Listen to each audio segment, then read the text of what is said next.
महाराष्ट्रातलं सरकार हे कसं शेतकरी विरोधी आहे त्याचं उत्तम उदाहरण आजच्या पहिल्याच प्रश्नामध्ये आपल्याला प्रश्नोत्तराच्या तासामध्ये पाहायला मिळालेलं आहे। राज्यामध्ये धान असेल, कापूस असेल, सोयाबीन असेल, हे खरेदी केंद्र सुरू झालेले नाहीत। सरकार सांगते की खरेदी केंद्र सुरू झालेत, हे सप्टेंबर ऑक्टोबरच्या काळामध्ये सुरू व्हायला पाहिजे होते। आता आपण डिसेंबरमध्ये आलो, अजूनही अनेक ठिकाणी हे खरेदी केंद्र सुरू झालेले नाही। रजिस्ट्रेशनच्या नावाने शेतकऱ्याला केंद्रावर बोलवून त्यांचं ऑनलाईन रजिस्ट्रेशन करायची जी पद्धती आहे त्याच्यामध्ये अनेक ठिकाणी नेटवर्क मिळत नाही आणि अनेक शेतकऱ्यांचं रजिस्ट्रेशन पण होत नाही। आणि मग अशा या सगळ्या जाचकटीमुळे समर्थन मूल्याची केंद्र हे नाममात्र उघडली जातात आणि हा एवढा मोठा काळ लोटल्यानंतर शेतकऱ्याला घरचा खर्च निभवण्यासाठी ते बाजारपेठेमध्ये त्याचं धान्य कापूस विकावं लागतं, हे नाकारता येत नाही। यामध्ये यावर्षी जे पडलेलं अतिवृष्टी जी आहे त्या अतिवृष्टीमुळे मोठ्या प्रमाणात कापूस असेल, सोयाबीन असेल, धान असेल, ही सगळी पिकं खराब झालेली आहे। हे सरकारला माहिती आहे, पण सरकार सांगते की केंद्र सरकार त्याला जे खरेदी करत नसेल तर त्याला आम्ही काही करू शकत नाही। हे सरकार जे आहे हे सांगतात की केंद्रात आमचं सरकार आहे, राज्यात आमचं सरकार आहे, तर शेतकऱ्यांचा जीव घेण्यासाठी आहे। रोज महाराष्ट्रामध्ये 8 शेतकऱ्यांच्या आत्महत्या होत आहेत सरकारच्या आकड्यामुळे। सरकारचे आकडे आहेत हे माझे आकडे नाही आहेत, तरी हे सरकार एवढं निश्चिंत कसं असू शकतं? यांना शेतकऱ्यांच्या वेदना कळतं की नाही कळत? आणि म्हणून या शेतकऱ्याच्या विरोधात असलेलं हे सरकार जे महाराष्ट्रामध्ये आहे, या सरकारचा आम्ही आज सभागृहामध्ये निषेध केला, बहिर्गमन केलं, पण तरी हे सरकार गेंड्याच्या कातळेपेक्षा भावना नसलेलं, जाळ असलेलं हे सरकार आता आम्ही पाहतोय।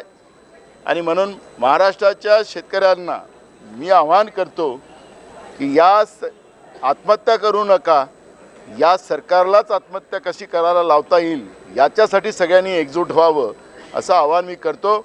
या सरकारकडून फार काही अपेक्षा कराव्यात अशी परिस्थिती आज नाही। आज तरी दुपारी आम्ही पुन्हा या सरकारवर, शेतकऱ्यांच्या विषयावर अजून त्यांना सरकारला धारेवर पकडू अशी आमची भूमिका आहे। मंत्र्यांनी जे उत्तर दिलेलं आहे ते उत्तर सगळं खोटं आहे। आमची परंपरा अशी राहिलेली आहे की जेव्हा मंत्री उत्तर समाधानकारक देत नाही किंवा उत्तरच चुकीचं दिलं जात आहे लेखी, त्याच्यावर ते उत्तर ते प्रश्न राखून ठेवला जातो। हे आतापर्यंतची पद्धत आहे। विधानसभा अध्यक्षांनी नवीन पद्धत सुरू केली, त्यांनी खरं तर त्या मंत्र्याला तंबी द्यायला पाहिजे होती, पण त्या मंत्र्याला तंबी देत नव्हते, त्याला उलटं त्याचं संरक्षण करत होते जसं आपण पाहत होतो। त्यामुळे आता दुपारच्या याच्यामध्ये जेव्हा विधानसभा अध्यक्ष मीटिंग घेतील त्याच्यात आमचं समाधान झालं नाही तरी पुन्हा आम्ही विधानसभेत ही भूमिका मांडू।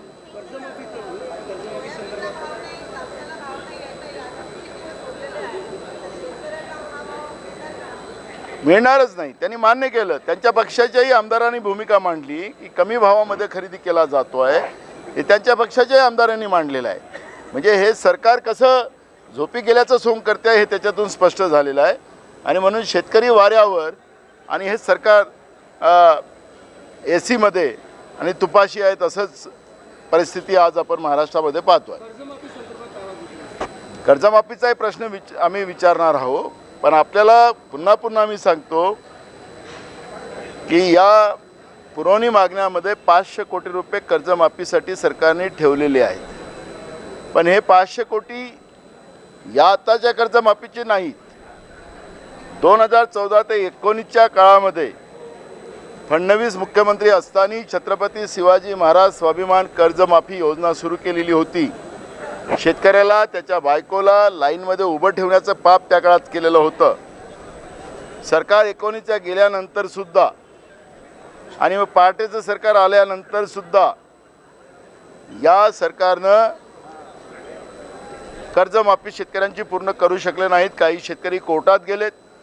जवळपास 5,017 कोटी रुपये राज्य सरकारला त्यावेळच्या योजनेचे द्यायचे होते, पण जे शेतकरी कोर्टात गेलेत त्यांचेच फक्त 500 कोटी दिले. पण कोर्टाने त्याच्यामध्ये आदेश केलेले आहेत की 5,017 कोटी रुपये दिले पाहिजेत, पण सरकारने फक्त 500 कोटीचं प्रोविजन केलेलं आहे.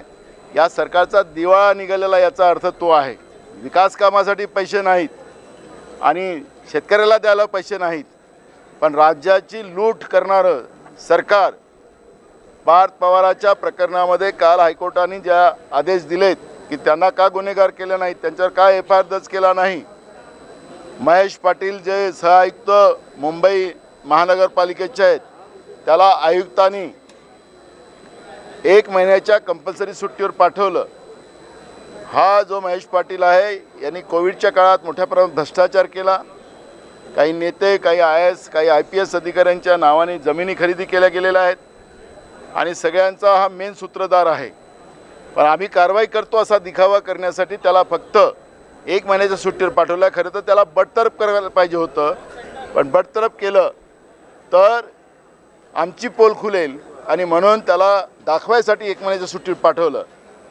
तसंच पार्थ पवाराच्या प्रकरणामध्ये सुद्धा मान्य हायकोर्टाला यांना फटकारावं लागलं. आता तरी गुन्हा दाखल करतात का हे आम्हाला पाहावं लागेल. थँक्यू.